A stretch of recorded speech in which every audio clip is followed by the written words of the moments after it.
You got to move now. Skill number 5. Skill number 5. Closing? Yeah. Closing. I'm going to give you a simple series of questions for you to ask at the end of any presentation. You do a PBR, ask these questions. You do a Zoom call, ask these questions. You show a video, ask these questions. Sample your product, ask these questions. Three-way call, ask these questions. Sit down with somebody for coffee. When you're done, ask these questions. Question number 1. What did you like best based upon what I just showed you? What did you like best? Question number 1. One of the most powerful questions. I've tried them all over 30 years. I've tried, what do you think? Not to good results. The best question I've ever come up with, works in every country around the world, is what did you like best? This forces a person to go into their mind and think of something good. Question number 2. On a scale of 1 to 10, based upon what I've just shared with you, where are you? 1 being you have 0 interest, and 10 being you're ready to get started right this second. Where are you? Guess what you're going to get a lot of? 5s, 6s. If they say 7, they're joining. People won't say 10 because they don't want to seem like a cheap date. Here's a tip for you. Anything over a 1 is good. Seriously. If they say 2, I'm a 2. Well, we told them 1 is they have 0 interest. 2 must mean there's something there, but they're skeptical. Might take more time. You're going to have this conversation over the long term with them anyway. Just understand that this one might take a little bit more time. Fantastic. Scale of 1 to 10, where are you? Just get a temperature reading. Question number 3 deals with how much money would be worth their time? How much money would be worth their time? Now, here's how I ask the question, and this is refined over many, many years.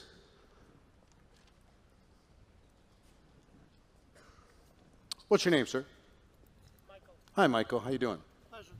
So if I talk to Michael and I say, hey, what'd you like best? I just showed you a video. What'd you like best? Make something up. I love the concept of getting paid every month. You like the concept of getting paid every month. Fantastic. On a scale of 1 to 10, where are you? 1, 0 interest, 10, you're ready to get started right this second. A 6. Fabulous. So let me ask you another question. Hypothetically, if you got started in this business part-time, how much would you need to earn per month in order to make this worth your time? $1,000 a month. $1,000. If you're doing this part-time, how much would you need to earn per month in order to make this worth your time? The words worth your time are really, really critical. Hypothetically is also very helpful. Off the record, just between you and me, let's just, spitball this. How much would you need to earn per month in order to make this worth your time? He says $1,000 a month. Do I care what he says? All I care is that he gives me a number. He says, I don't know. Just play with me. How much? I'm not so sure. Just give me a number. Pick one. Okay, fine. $500, $1,000, whatever the number is. Question number 4. This will flow naturally as you practice it a little bit. How many hours a week, realistically, could you commit to developing that $1,000 monthly income? 5 to 10 hours a week. 5 to 10 hours a week. You're going to get a lot of those. How many months, question number 5, how many months would you be willing to work those 5, 10 hours a week while you're developing $1,000 monthly income? 6 months. Question number 6 is just if I would you. If I could show you, Michael J. If I could show you, Michael, how to develop $1,000 monthly income working 5 to 10 hours a week over the course of the next 6 months, would you be ready to get started? Absolutely. Absolutely. You know how hard it is for him to say no to that? Every single one of those answers was what he wanted. Every one. All I did was ask the questions. So this works with a positive person, it works with a negative person. Somebody want to just bring me a microphone. Somebody bring me a microphone. I want somebody to be the most negative person you know that has no interest in building a network marketing business. Who wants to be my guinea pig? Somebody? You want to do it?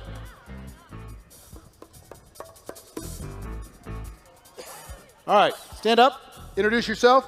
Hi, my name's Hillary. Hi, Hillary. Yeah. All right, Hillary, let's just say I just showed you a video, Okay. and I say, Hillary, based upon what I just showed you, what did you like best? I didn't really like anything. I mean, how do you even do that? All right. No sense to me. You didn't really like anything. Fantastic. So on a scale of 1 to 10, 1 being you have 0 interest, and 10 you're ready to get started right this moment, where are you? Where would you put yourself? Dude, I'm not like a negative 500. That seems like a scam to me. All right, fantastic. Scam to you, negative 500. Let me ask you a question, Hillary. Off the record, just between you and me, and I'm not assuming that you're going to do this, but you would, of course, be not looking the other way when we would do this, would you? You got to at least look at me. Oh, okay. So, hypothetically, you don't seem like a perfect candidate, but No, I'm not hypothetically, I get it. I totally get it. I'm with you. Hypothetically, off the record, just for fun, if you did decide to do something with this business, how much would you need to earn per month in order to make this worth your time? Realistic, what would be worth your time? I mean, You know why worth your time is such an important phrase? Everybody has a number. You want to make X money? Some people don't. Everybody has a number that would be worth their time. The richest person you know has a number that would be worth their time. so if I was gonna really do this part-time and start, we're assuming I'm Yeah, well, assume whatever you want. Part-time. Just for your time, what would you need to earn per month to make it even worth it? I mean, if I'm gonna leave my amazing job at Jamba Juice, I gotta be making at least like $2,000 part-time. All right, $2,000 part-time. Let me ask you this. How many hours a week do you think you could realistically commit to working something that was actually paying you $2,000 a month part-time? I mean, in between all the stuff I do and everything, Yeah. I guess 5 to 10 hours. 5 to If 10 I had to, if I you had really, to. really had to. I'm not saying you could or should, but if you had 2, 5, or 10 hours, all right, how many months would you give it working 5 to 10 hours while you were building up to a $2,000 monthly income? Realistically. I mean, I'd want to see some the like initial results. And, I get it. And like, You want to see some results, but let's just assume that you're going towards that goal in some kind of methodical fashion. okay. If that was the case, how many months would you give it? I mean, I feel like half a year seems fair. Half a year seems fair? Yeah. All right, fantastic. So let me ask you this, Hillary. I know you're a minus 500, but if I could show you how to develop a $2,000 monthly income working 5 to 10 hours a week over the course of the next 6 months, would you at least be willing to take the next step and learn a little bit more? Yeah, I guess I'd be interested. See, it's so hard. It's so hard. She was a negative 500. How hard is it? I'm not kidding. If you go through these questions, it's so hard for a person to say, absolutely, I'm not interested in learning more. At least at a minimum, you can get them to take the next step. You can get them to learn a little bit more, get them to find out about the product, get them to meet somebody, get them to come to an event at a minimum. And you keep the conversation going. See what I'm saying? Now, if somebody's reasonably positive, you ask these questions, all you're doing is creating a world that they get to live in based upon their wishes and dreams. If I tell her, you want to make $10,000 a month and she's working at Jamba Juice, it's going to be too much. It's going to shut her down. If I tell her you want to make $500 a month and she's already making $4,000, she's going to say that's not worth my time. So I've got to ask the questions, let her fill in the blanks, and then say, if I could show you how to do it, would you be willing to take the next step with me? That will do what you need to do, and take all the people that you have that are thinking about it and move them into a better category. Now, it's going to do one of two things. It's either going to say, yes, let's do it, or yes, I'm willing to continue the conversation and learn more, and then you can ask it again later if they're not totally ready to join. Do you understand? Now, are these questions hard to learn? No. How long do you want to be incompetent at helping people get started? How many years? How many years? How many months? Would you like to just be competent, get it over with? You can become totally world class at this particular skill in less than 30 days. By January 1st, if you just practice this over and over and over with different people, if we had more time, I'd have you role play it a little bit. Practice it over and over and over, you'd be amazing at it. If I told you I'd pay you $250,000 for a job on a salary with benefits, but you had to master this skill and not be able to be stumped, and you had to get past a panel of judges, and I gave you 72 hours to become amazing at it, you would figure out how to become amazing at it in 72 hours. The question is, how long do you want to stay incompetent? How long do you want to be unequipped? Get it over with. You're just going to do this for the next 100 years anyway. You might as well get the suffering over with. All right? Give Hillary a big round of applause, would you? Thank you. Most of the time in network marketing, finding prospects is common sense. What Magic Johnson talked about this morning, common sense sometimes isn't taught. We're told that this is magic beans. You're just supposed to join and talk to a few people and throw some magic beans into the ground, and pretty soon you're going to be on stage getting your trophy. There's some skills involved. Why are skills important? Skills build confidence. What does confidence do? It causes you to take more action. What does action do? Get you better results. It's just as simple as that. So get these over with. Master the ability to find quality prospects to talk to and never run out. Master the ability to invite people to at least understand, take a look at what it is you have to offer with a reasonably open mind. Master the presentation. Use tools and events to do the presentation, but ultimately learn how to say the words. Master the follow-up. Keep the conversation going. Master closing. At the end of that, I panicked I froze up at the end. I was like, oh, what'd you think? Person says, I need to pray about it. Okay, cool. What do you say to that? I don't know. I tried everything with that one. I said, you don't need to. I already did, and God told me. I'm a messenger. Just playing. I'm just playing.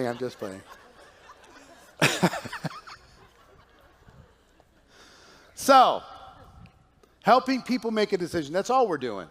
We're not twisting arms. We're not trying to bully somebody into making a decision they don't want to make. We don't need a customer that bad, or a distributor is going to lay there and do nothing anyway. All we're doing is sifting through. And you know what we're trying to do? We're trying to capture the imagination of another human being and let them dream again. Because you know what happens when we're kids? Our imagination is crazy, right? Depending on how we were brought up.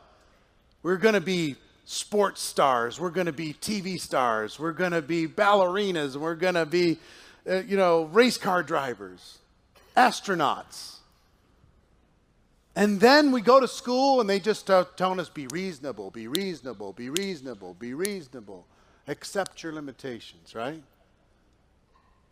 And then when we get out of school, our dreams are still like there. You know what I mean? They're in there.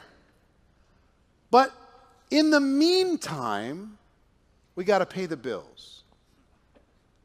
So we just take a job in the meantime. We just start waiting on tables in the meantime. We just start doing somebody else's books in the meantime. We just start being somebody's assistant in the meantime just to pay the bills. And once we start doing that, we need a place to stay. So we get a place to stay. We need a bed. So we buy a bed. We need Wi-Fi. So we sign up for Wi-Fi. We need electricity, so we sign up for electricity, and we get our cable, and we get all this other kind of stuff. We need a car to get back and forth to this temporary thing that isn't filling up our dreams, but it's taking care of things in the meantime. Maybe we start a family during this process. Now there's obligations. And pretty soon, what was just a temporary thing just for now, until the dream showed up, becomes the thing that is wrapped around our neck, and we settle. And by about age 30, 35, we go, you know what? That wasn't reasonable. We watch enough movies that say sitting there doing nothing is noble. So we settle. And the dream just turns into this tiny little acorn. It's still in our gut. It bothers us sometimes. There's some sleepless nights looking at the ceiling, knowing that we're selling ourselves at 2% of our potential. We know it. But then we shake ourselves and say, yeah. But we got to take care of that student loan. Yeah, but in the meantime, there's a pride in taking care of your family. My kids aren't going hungry. Yeah, it's okay. So you know what we do when we go talk to somebody? We say, listen, you know that thing? It doesn't need to die. There's another life for it. Now, it might not be as an astronaut. It might be something slightly different. It might take a different course. But the dream of you being a creator, you having purpose, you creating a legacy, you contributing to the lives of other people, you making other people happy and fulfilled, that dream is real. Now, to get away from all of this bondage that has wrapped you like string year after year after year after year till you're practically mummified, to get out of that, it's going to take a little bit of work, and you're going to have to remember again what your dream is worth. It's going to take a little work, but it's worth it. And we have this company with this product that will help you do it, and you can start right where you are and start to build something. That's what we do. We let them know it's not dead. It doesn't have to be dead. Your contribution is not just laundry and groceries and paying the bills and getting through one more month. That doesn't have to be your legacy. Your legacy can be something much, much bigger than that. That's at the core of it. That's what really fuels all of this stuff. So why do we do all this stuff? To just grab this person and tell them, listen, we can do this. You and me. 1 + 1 adds up to 100. Let's go. I believe in you. Together we can do something special. And I'll make you a promise. I'll never let you play small. You understand?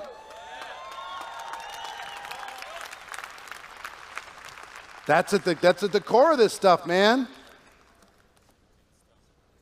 So, those are the 5 skills. You ready to go to number 6? How many people have at least 8 pages of notes so far? Fantastic. Skill number 6 is getting your new person started right. This is where duplication lives. Duplication happens inside of this skill. Helping a person get started effectively, helping a person create some action, helping a person get some results. Because it's like an egg timer. I sign this guy up, I got to turn the egg timer, and if he doesn't get some results before that bell chimes, ding, he's gone. If he doesn't get a customer pretty quick, if he doesn't get a great product experience pretty quick, if he doesn't get a distributor earn a check of $1 or something pretty quick, he's going to be gone. So let me show you how this works.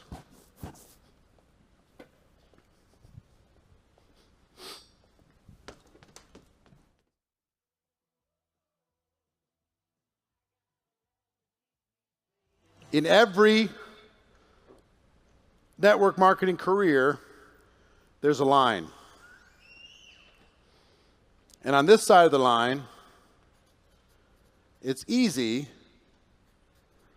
to stay and build and grow. And on this side of the line, it's easy to quit. Remember I told you,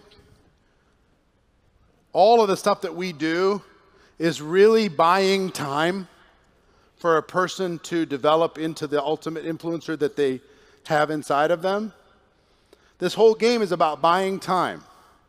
One of my mentors told me something, 20 years ago. Rocked my world. He said, Eric, you want to know the secret to success in network marketing? I said, what's that? He said, here it is.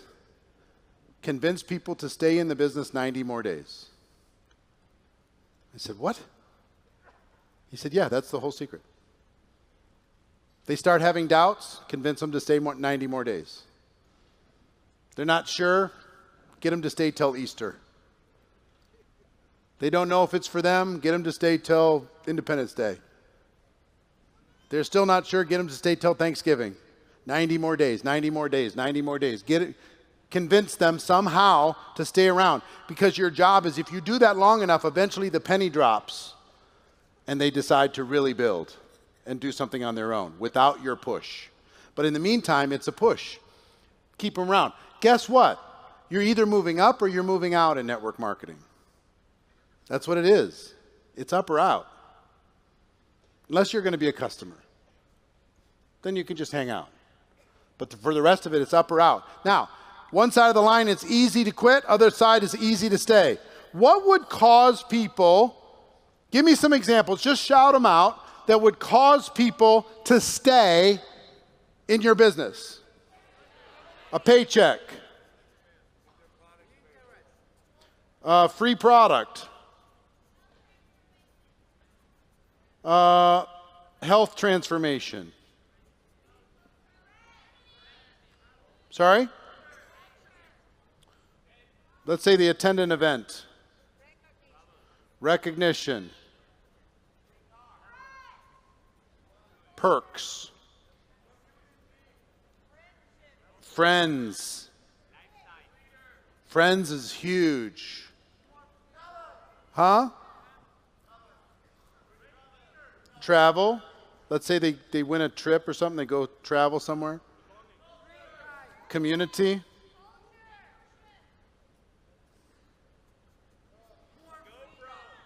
Let's get back simpler. Think about the first 30 days, 60 days, 90 days.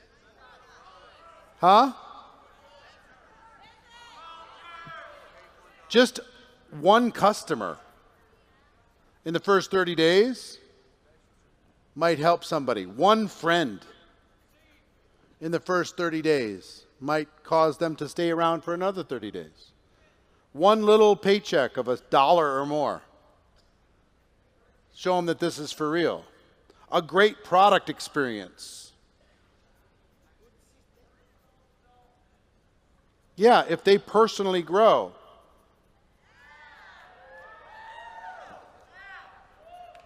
Right? All of this, you know what all these different things do? Is it buys you time. If they grow, yeah, if they rank advance.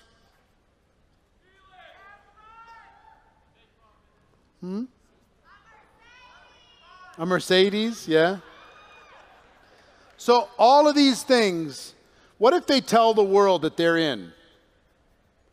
What if they go and tell their whole world, I joined this company and I'm going to the top? Will that cause them to stay longer than if they wouldn't have? Of course. Little things. Making a friend. Getting connected. Going to the company convention. attending an event, getting a product experience, getting recognized, getting appreciated, being part of a community. All these little things make it easier for them to stay. Now, what's the opposite of these things makes it easy to quit? If they don't get a check, if they don't earn enough so their products is free, if they don't have a positive product experience, or they don't even take the product, it's easier to quit. If they don't rank advance, it's easier to quit. If they don't get a customer, it's easy to quit. If they don't tell the world, if they hide out, it's easy to quit. They don't get recognized, it's easy to quit. If they don't make friends, it's easy to quit. If they don't personally grow, it's easy to quit. So what I want you to think about in this particular skill, I'm going to talk to you more about systems tomorrow, but let me just talk to you quickly about systems here.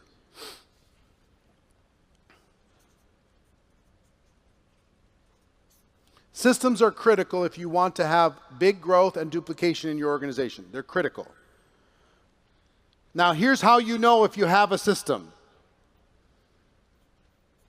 Everyone knows what the system is.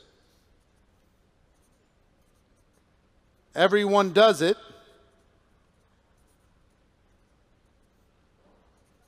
And it works. That's when you know you have a system. Everybody knows, everybody does it, and it works. This is very rare in network marketing because most people don't know what your system is, even if you think they do. Most people don't do it, even if they say they do. And it probably works, but the first two are the critical element. And when people look at a system, what you want them to say in their minds,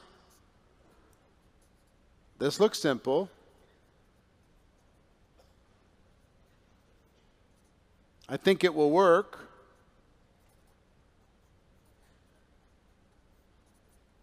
And I think I could do it. That's what you want people to think about when they look at your system. That looks simple. I think it'll work, and I think I could do it. And here's how you know you have a system. If everyone knows it, everyone does it, and it's working in the marketplace.